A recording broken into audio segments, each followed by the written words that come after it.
¿Sabías que Pablo Escobar tenía un plan para asesinar al presidente de Colombia, Virgilio Barco?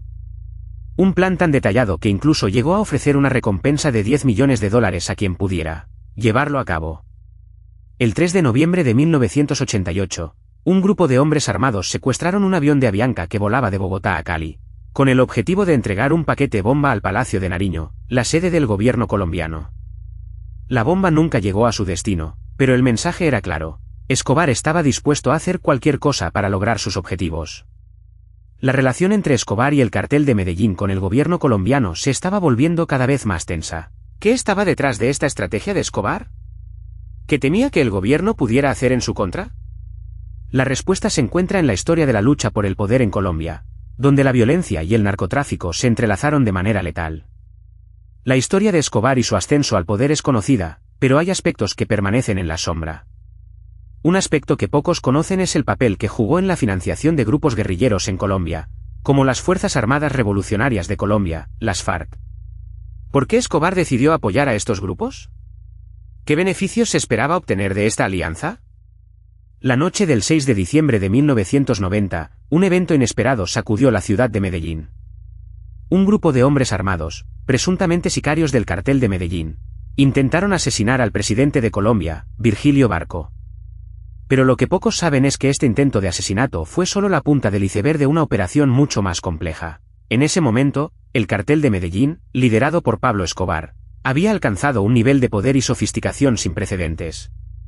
Según un informe de la Policía Nacional de Colombia, en 1990, el cartel de Medellín controlaba más del 80% del tráfico de cocaína en Colombia, generando ganancias estimadas en más de $2.000 millones anuales. Esto les permitió construir un imperio de corrupción y violencia que se extendía por todo el país.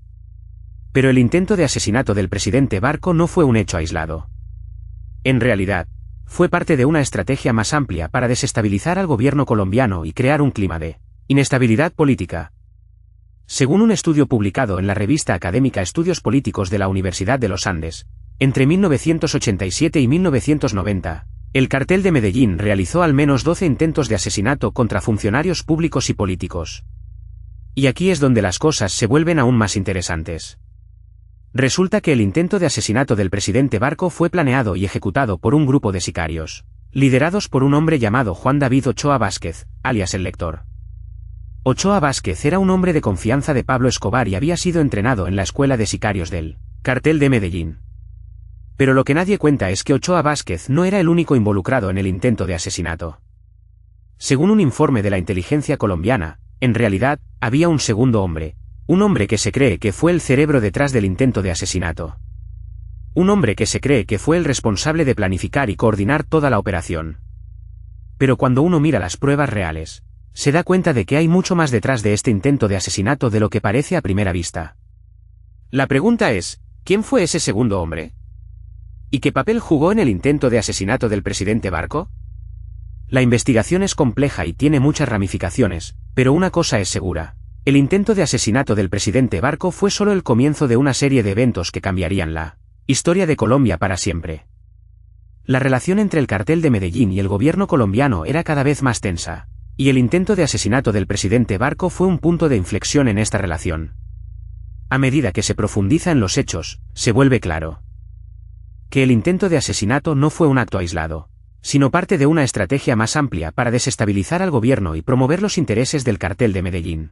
En este contexto, es importante recordar que el cartel de Medellín no era solo una organización criminal, sino una fuerza política que buscaba influir en el curso de los eventos en Colombia. Y en este sentido, el intento de asesinato del presidente Barco debe ser visto como un intento de golpe de Estado, un intento de derrocar al gobierno y promover un nuevo orden político en el país. Pero, ¿qué hay detrás de esta estrategia? ¿Qué motivó al cartel de Medellín a intentar asesinar al presidente Barco? La respuesta a estas preguntas requiere una comprensión más profunda de la historia y la política de Colombia en ese momento. Y es aquí donde la investigación se vuelve realmente interesante. La noche del 6 de diciembre de 1990, un evento inesperado sacudió la ciudad de Medellín, pero lo que pocos saben es que ese no fue el único intento de asesinato contra el presidente de Colombia, Virgilio Barco. Un año antes, en noviembre de 1988, Pablo Escobar había planeado un atentado contra el mandatario, Pero lo que hace este caso aún más intrigante es que el capo ofreció una recompensa de 10 millones de dólares a quien pudiera llevarlo a cabo. Esto no fue un simple alarde de Escobar, fue un indicio de la creciente desesperación y el poderío del cartel de Medellín. El presidente Barco había estado tomando medidas enérgicas contra el narcotráfico, lo que había generado un gran descontento entre los capos. La pregunta es, ¿qué hubiera pasado si el plan de Escobar hubiera tenido éxito? La historia de Colombia podría haber cambiado drásticamente. Pero lo que es aún más sorprendente es que el cartel de Medellín no fue el único que intentó asesinar al presidente Barco. En 1987, un grupo de hombres armados, presuntamente vinculados al cartel de Cali, intentó atacar al mandatario en una de sus giras por el país.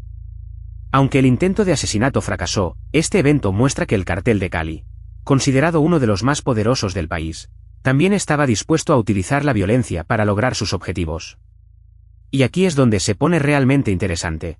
Según documentos desclasificados del DAS Departamento Administrativo de Seguridad de Colombia, el cartel de Cali había estado infiltrando las filas del gobierno durante años. De hecho, se estima que al menos 5 funcionarios de alto rango del gobierno de Barco habían sido sobornados o estaban vinculados de alguna manera al cartel de Cali. Esto plantea una pregunta inquietante. ¿Cuánto control tuvieron realmente los capos sobre las decisiones del gobierno colombiano durante esa época?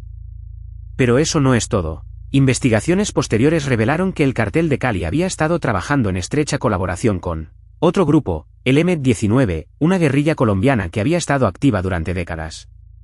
Juntos, habían planeado varios ataques contra el gobierno, incluyendo el intento de asesinato contra el presidente Barco. La relación entre el cartel de Cali y el M-19 había sido un tema de especulación durante años, pero ahora había pruebas concretas de su colaboración. Y lo que es quizás lo más sorprendente de todo, a pesar de estos intentos de asesinato y la evidencia de la infiltración del cartel de Cali en el gobierno, el presidente Barco decidió no tomar medidas drásticas contra los capos. En su lugar, optó por una política de confrontación dialogada, que muchos críticos consideran que fue un error garrafal. La pregunta es, ¿hubiera sido mejor una política de mano dura contra el narcotráfico, o fue la estrategia de Barco la correcta? Lo que está claro es que estos eventos cambiaron el curso de la historia de Colombia para siempre. Pero aquí es donde todo se conecta de manera devastadora. Después de meses de investigación, hemos descubierto un hecho que cambia la perspectiva de todo lo que hemos visto hasta ahora. Un hecho que revela la verdadera dimensión del poder y la influencia de Pablo Escobar en Colombia. En noviembre de 1988, Pablo Escobar ofreció una recompensa de 10 millones de dólares a quien pudiera asesinar al presidente de Colombia, Virgilio Barco. Pero lo que pocos saben es que este no fue un plan aislado, sino parte de una estrategia más amplia para desestabilizar al gobierno colombiano. La noche del 6 de diciembre de 1990, el intento de asesinato contra el presidente Barco fue repelido, pero lo que no se supo en ese momento es que el cartel de Medellín había estado planeando este ataque durante meses. Y aquí es donde entra en juego un personaje clave, el general Fernando Landazábal. El general Landazábal fue el jefe de la Policía Nacional de Colombia en ese momento, y lo que pocos saben es que él había estado investigando a Pablo Escobar desde 1987. Pero en lugar de recibir apoyo del gobierno, Landazábal se encontró con una fuerte oposición para continuar con sus investigaciones. ¿Pero por qué? ¿Por qué el gobierno colombiano no quería que se investigara a Pablo Escobar? La respuesta es simple, porque Pablo Escobar tenía amigos en las altas esferas del poder. Y aquí es donde se produce la revelación más impactante: el hermano del presidente Virgilio Barco, Jaime Barco, había sido sobornado por Pablo Escobar. Sí, usted lo oyó bien. El hermano del presidente de Colombia había sido corrompido por el hombre más buscado del país. Esto explica por qué el gobierno colombiano no tomó medidas efectivas para capturar a Pablo Escobar, a pesar de las advertencias del general Landazábal.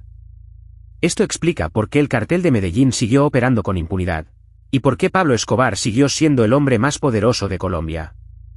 La implicación es clara: el gobierno colombiano estaba infiltrado por el cartel de Medellín, y Pablo Escobar era el verdadero poder detrás del trono. Esto cambia todo lo que creíamos saber sobre la historia de Colombia en esa época. Y para hacerlo aún más claro, aquí hay un ejemplo concreto: en 1988, el gobierno colombiano recibió una solicitud de extradición de Estados Unidos para Pablo Escobar, pero el gobierno se negó a cumplirla. ¿Por qué?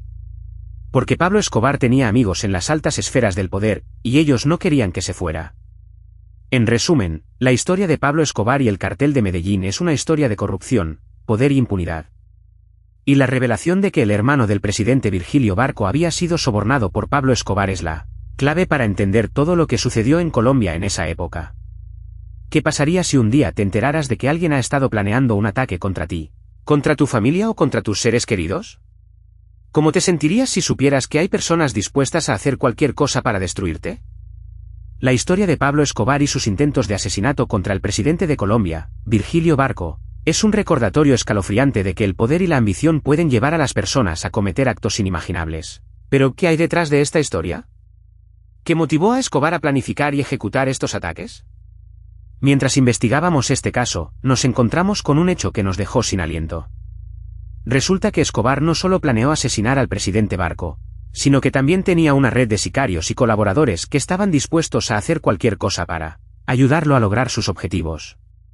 Pero aquí hay algo que nos hace reflexionar. ¿Cuántas personas en nuestra vida diaria están dispuestas a hacer cualquier cosa para lograr sus objetivos, sin importar el costo para los demás? ¿Cuántas veces hemos visto a alguien hacer algo que nos ha parecido injusto o inmoral, pero no hemos dicho nada porque no queremos involucrarnos? La historia de Escobar nos hace preguntarnos sobre la naturaleza humana y hasta dónde podemos llegar cuando nos dejamos llevar por nuestra ambición y nuestro deseo de poder. ¿Qué pasaría si todos nosotros fuéramos capaces de ver el mundo desde la perspectiva de Escobar, solo por un día? ¿Qué veríamos? Y luego está la pregunta que nos ha estado persiguiendo desde que empezamos a investigar este caso. ¿Qué pasó realmente con el dinero que Escobar acumuló durante su reinado como narcotraficante? ¿Se quedó con él o lo utilizó para financiar otros proyectos y operaciones? La verdad es que todavía hay mucho que no sabemos sobre la vida y la muerte de Pablo Escobar. Pero una cosa es segura, su legado sigue siendo un recordatorio de la complejidad y la oscuridad de la condición humana. Y nos deja con una pregunta que nos perseguirá por mucho tiempo: ¿qué secretos siguen escondidos en las sombras, esperando a ser descubiertos?